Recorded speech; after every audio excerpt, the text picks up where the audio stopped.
നാദാപുരം ഇത്തവണ ചുവന്നില്ല. എപ്പോഴും ചുവപ്പിനെ സ്നേഹിക്കുന്ന നാദാപുരത്ത് ഇത്തവണ മാറ്റം. ചരിത്ര വിജയമാണ് UDF സ്ഥാനാർത്ഥി KM അഭിജിത്ത് നേടിയിരിക്കുന്നത്. വൻ ഭൂരിപക്ഷത്തിലാണ് അഭിജിത്തിന്റെ വിജയം. അഭിജിത്തിന്റെ വിജയത്തിൽ ആഹ്ലാദം പ്രകടിപ്പിച്ച ടൗണിൽ പ്രകടനം നടത്തി. 100 കണക്കിന് ആളുകളാണ് പ്രകടനത്തിൽ പങ്കെടുത്തത്. ദൃശ്യങ്ങളിലേക്ക്.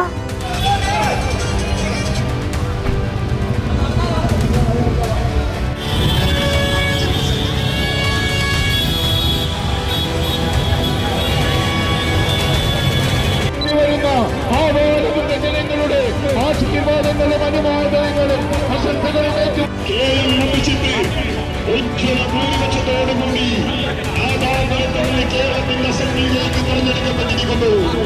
പ്രിയപ്പെട്ടവരെ, ഇതൊരു ചരിത്ര നിയോഗമാണ്. ഇത് ഈ നാടിന്റെ ജനങ്ങൾ നൽകിയ ഒരു വലിയ 1000 ലക്ഷം പ്രഖ്യാപിച്ചുകൊണ്ട് ഇതാ നമ്മുടെ പ്രിയങ്കരനായ നമ്മുടെ യുവത്വത്തിന്റെ തുടിപ്പുള്ള